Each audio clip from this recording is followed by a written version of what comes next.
MEC for Education and Youth Development, Panyaza Lesufi, joins me now to talk a little bit more about those schools. So let's first start, MEC, with in total, how many schools were shut down today in Ekurhuleni? We've got more than 20, but because we are picking up a disturbing trend, we've asked our team just to go all over the province and check if there's no likelihood of picking up some of the schools, especially in the CBD area and areas where we've just established new informal settlements. So for now it's about 20, but I'm quite convinced that when we receive the preliminary report, we might find other schools.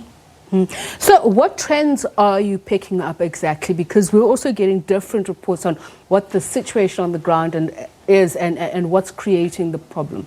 There are three key things. One, obviously, is inward migration. It simply means that we have people that are making our schools to be full, and therefore parents are looking for alternatives too.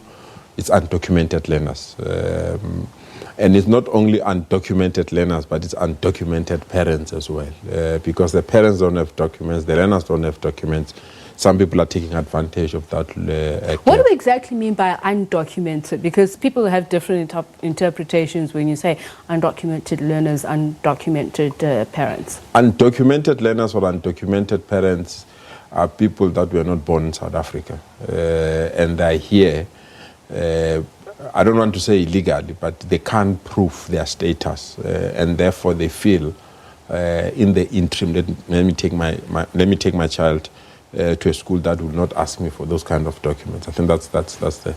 And the last one, which is unfortunate, obviously, is the late arrival of people, because people are coming at various times. You know, when we are in that kind of a state, you can't determine I'll be in January or June or February. So, because of just arrived now, you just want to get. So would that also suggest that this problem exists purely in certain areas, in former settlements, for instance? Well, there is that element, but you go to the CBD of Johannesburg, I can tell you'll find some of the schools, not an informal settlement. You go to Sandton, you'll find some of the schools. That is why we are broadening the investigation to say just go all over. And I know it would be difficult for you to say this, but what would be the material difference between an undocumented or unregistered school in Sandton and one, say, in the East Rand, in a place like Tembisa? What are the finite differences here? Illegality is illegality. Whether you are in Tembisa, you are in Kempton Park. We've closed a school in Kempton Park almost a month ago. So, you know, the problem with illegal schools is that you destroy the foundation. And the foundation is children that are in grade R and children that are in grade 1, grade 2, grade 3. Because if they are not getting proper training from teachers or qualified teachers, then their future is doomed. Because in the absence of a strong foundation, they will not be in a position. And I'm asking these questions, MEC, because of some of the information that we're getting from parents who seem to suggest the reason for why the situation has arisen. Some are saying that they're not getting any communication back when they use the online system from the department. Some are saying it's simply because the department is sending their children to far-flung schools for which they don't have access to transportation for. I met with parents today. I spent the entire day. No one spoke about the online registration or grades that affect online registration. For example, online registration is mainly on grade 1 and grade 8. If you check those learners that are there, it's grade 7, grade R, grade 4. But if it's part of it, we'll investigate it. We'll not want to close any person outside. But the reality is, in the absence of us getting proper documents, you can't be in a position to go to Treasury and get proper funding. And in the absence of proper funding, you can't hire a teacher, you can't get a desk, you can't get textbooks. So these things are interlinked. That is why that even though we've just established these 20 schools now, what we are going to do, we're going to take learners first, share them across the schools around that area that are public schools, and then we'll deal with the consequences of lack of documents later on. And as you say, some of this has not been brought to your attention. Our reporter, Mahlako Komani, spoke to some of these parents, and they seem to suggest, let's take an area like Tembisa, for instance. As we mentioned the whole issue of supply and demand. They say, for instance, they would like their children to be placed, especially at entry grade levels, to be placed in English-speaking schools. They say this is what drives them to some of these bogus institutions. Well, language has never been a barrier, actually, in areas like Tembisa. Fortunately, I grew up in Tembisa. I come from Tembisa. It's not a major barrier, but obviously, if you are asking for languages that are not offered in South Africa, that will be a barrier. And that's the first thing that I did when I got this kind of schools. So what kind of language that they're offering? I mean, they're still offering Afrikaans. So if you have a limitation of Afrikaans and the school is offering Afrikaans, you can't say, therefore, you have. I mean, your reporter exposed that even the Afrikaans teachers not even passed matric. So it's not a language thing. I think generally, not everything, generally is the issue of paperwork.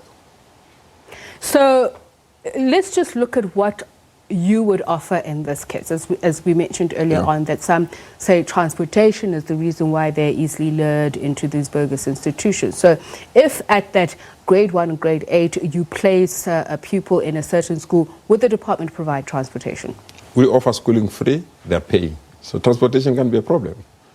Because in our schools it's free. You don't pay school fees, we give you school nutrition, we give you school uniform, we give you dignity packs, we give you many things. You don't even pay teachers. We give you extra classes. So it can be that. They are paying 450 rand minimally every month. Public school is free of charge. So if it was a problem of transport, I doubt that they would not be in a position to get that so kind of result. What are these, because it's criminal behavior, isn't it? It is. What are these criminals using to exploit parents? What would you say to parents to look out for?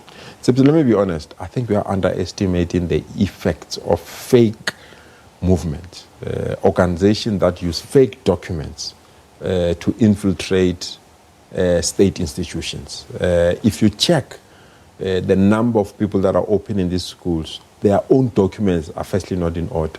But secondly, their ability to infiltrate government offices, to get people that can work with them, it's shocking. So what we need to do, fortunately in the province we've got something that say Okai Molao, it's a police a campaign that is run by the Premier. We really believe it needs to be institutionalized. It's not only about us. I can tell you how many people that are operating as doctors that are not doctors. How many people are operating shops that they're not supposed to. So we need to come in there and come heavily, and the police must assist us. So what signs should parents look out for? Sometimes you say you need to verify that these people are registered with the department, but we know that some also create fake sites which divert you back to where they claim to have the proper qualifications. So the signs are there, to be quite frank. And that worries me. And that is why I told parents that we'll have to attend to them separately. The signs are there. I mean, I went to those schools. The first thing when you enter that school is that there are no desks. There's no official notice. There's no principal's office. It means there's no admin. The level of sanitation is poor. There are no playing fields. So the signs are there. We can't run government institution in an environment that is like that. So I'm trying to plead with parents. Anything that comes easily, please suspect there's something wrong. Thank you so much for speaking to us. Gauteng MEC for Education and Youth Development, Panyaza Lesufi.